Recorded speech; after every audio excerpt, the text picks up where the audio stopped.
Chapter 1367, Distributary. As he didn't know what state Ammon was in right now, Klein didn't dare delay. After his mental problems were resolved, he immediately came to Calderon City and prepared to obtain the river water of the River of Eternal Darkness. And because it involved a Sephra, he could only vaguely see some visions when using divination or making a prophecy. He couldn't accurately make a judgment. After surveying the area, Klein raised his hand to summon the historical void projection from a few minutes ago, allowing his true body to return to Sephra Castle. His consciousness then shifted to the projection, making it corporeal. Following that, Klein grabbed at the void again and pulled out the staff of the stars' historical projection. To be honest, after being able to use most of the Beyonder powers below sequence 0 of the apprentice pathway through Sephra Castle, Klein no longer needed a grade 0 sealed artifact like the Staff of the Stars. He could basically replicate whatever mystical effects it had without the negative effects. However, he always felt that an angel still had to possess a close combat weapon, because it was possible to fall into a region that nullified Beyonder powers at some point in time. In the mysterious world, this was definitely something that could happen. Be it the law restrictions from the Arbiter pathway or the Beyonder effects of a particular outer deity, it was possible to achieve similar effects. Under such circumstances, if he picked up a hard staff that came with passive effects and directly smashed it in the enemy's head, it would prove to be rather effective. As a king of angels of the seer pathway, making preparations in all aspects was an instinct. After weighing the Staff of the Stars and pressing down on his top hat, Klein took out the golden bird-shaped accessory from Sephra Castle and placed it in his left breast pocket. Then he took a step and entered Calderon City, the divine kingdom of ancient death, Phoenix ancestor Gregrace. The first thing that entered his vision was a huge bottomless pit. All sorts of strange buildings circled the deep pit and extended downwards in circles, forming a grand city that was beyond the understanding of ordinary people. Some of the buildings were standalone houses that stood atop pale white stone pillars, while others were huge rectangular coffins. There were no windows, and the doors were on the roofs. Some of them were just tombs with gravestones at the entrance, while others were constructed from all kinds of bones, making them seem rather messy. The closer to the bottom of the pit, the more intact the buildings were. The closer they got to the top, the more they collapsed, filled with the decay and ruin of time. With just a glance, Klein made a faint grayish-white fog appear around him. He directly used Sephra Castle's status to resist the laws of Calderon City, which turned all living beings into the dead. To him, becoming a dead person wasn't a negative effect, but he didn't like that cold and indifferent feeling. The grayish-white tide that rose previously has receded.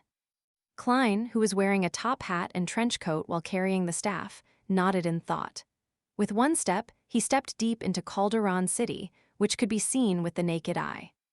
This time, he used the Marauder Pathway's Beyonder powers to steal the distance of his perception, so as to avoid being entangled with the various dangerous monsters that were active in this mysterious city.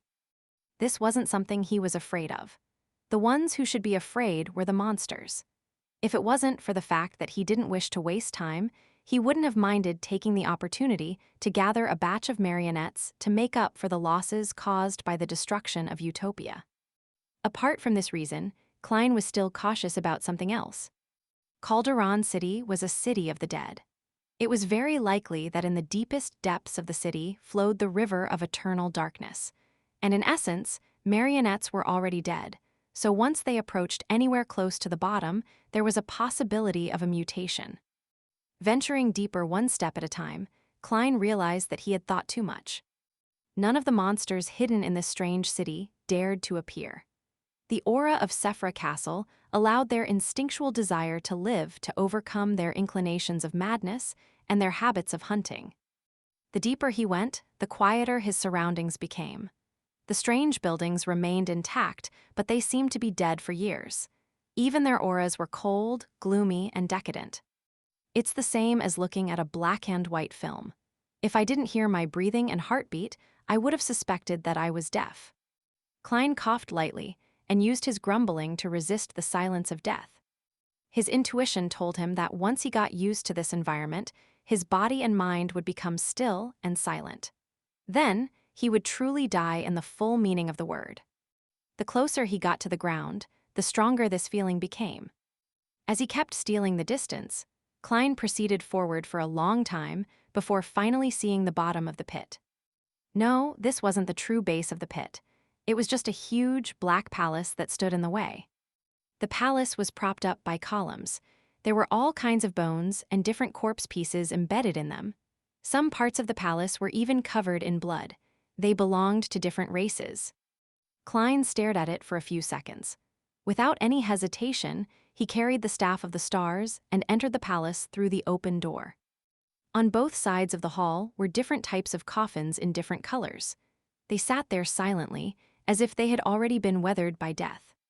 As Klein entered, there was a sudden noise coming from inside the coffins. It sounded like a rusted joint opening. The grayish-white fog around Klein thickened again as all the coffins suddenly quietened down. Ignoring them, Klein walked to the depths of the hall. There was a grayish-white stone staircase descending with a huge stone monument erected at the entrance. At the top of the stone monument stood a long and slender statue that resembled a giant bird made of bronze. Its wings had all kinds of pale white symbols. Under the bronze, bird-shaped statue, the surface of the stone monument was written in text that originated from the language of the dead. Their shapes were all different, looking like simplified birds or coiled snakes that looked different. They formed a few indistinct words. Even deities cannot escape. Imprisonment even in death. Is this a warning to all living beings who come to Calderon City to not go down the stairs? It directly leads to the river of eternal darkness. Klein's thoughts raced as he carefully read the words on the stone monument. From his point of view, this meant that, even if a sequence 0 true deity were to approach the river of eternal darkness, they would be trapped there and unable to escape. And even if they were to die, they would still be imprisoned by this abstract river, this Sephra. Although they wouldn't dissipate, they wouldn't be able to escape. From the looks of it, it's just like the Chaos Sea. Without any Sephiroth protection, merely approaching the river of eternal darkness will result in a terrifying mutation. Klein retracted his gaze and tidied up the golden bird-shaped accessory attached to his breast pocket. He walked past the bronze statue's stone monument and walked down the grayish-white staircase. He didn't steal the distance again, to prevent himself from slamming headfirst into danger. In the dark, silent, and cold environment, the golden bird-shaped accessory in front of Klein's chest released a pale white glow, illuminating a small area. It was like a tiny lifeboat struggling in the waves of death. After descending for an unknown period of time, the aura of Sephra Castle around him expanded out of reflex and became extremely thick, like a grayish-white cocoon. At the same time, Klein turned his head slightly and heard a faint, illusory whooshing sound. This seemed to indicate that a dark river was slowly flowing deep underground not far from him. In the next second, Klein looked down at his feet. At some point in time, there was a dark stream of incorporeal water surging out from somewhere. Even light couldn't exist on its surface. This is different from what I saw last time. Klein frowned slightly. Back when he came to Calderon City to hunt the spirit world plunderer, he had caused a certain change, causing large amounts of grayish-white illusory tidal water to surge up the bottom of the pit. The colors that he saw the 2 times were completely different. Just as Klein's thoughts raced, at the bottom of the stone staircase, where the dark tide surged over, a thin grayish-white fog spread up. Together with the illusory liquid, it expanded into a grayish-white liquid that was more mist-like. When the water reached Klein's feet, it silently shrank back as though it was constantly ebbing up and down at a particular frequency. This faint gray fog is a little familiar. Klein's expression turned solemn. After pausing for a few seconds, he continued down. This time, the rising illusory tide drowned him, causing his body to turn light, causing his emotions to quickly turn cold and his thoughts to gradually weaken. If not for the protection of Sephra Castle's aura around him, Klein suspected that he would passively fuse with the tide without being able to resist. Following that, the grayish-white cocoon rose and bobbed up and down in the water, before slowly reaching the end of the staircase. At the end was a void. Amidst the emptiness flowed a straight, wide, illusory, colorless, dark river. This river was so blurry that it was difficult to see it clearly. This was because its surroundings were covered with a swath of grayish-white, like a thin layer of fog. Indeed, Klein couldn't help but mutter when he saw this. He was no stranger to this kind of fog. He had seen it behind the door in Banzi's ruins before. He had seen it at the easternmost end of the forsaken land of the gods before, as well as beneath Sephra Castle. And unlike other places, there was a portion of the water from the river of eternal darkness that penetrated the grayish-white fog and fused to some extent with the latter, changing colors between dark black and pale white. The river water here kept swirling up before falling down, like a stream that was running through the illusory darkness. On both sides of the distributary stood huge and pale white stone pillars. They seemed to be supporting something, preventing whatever it was from collapsing.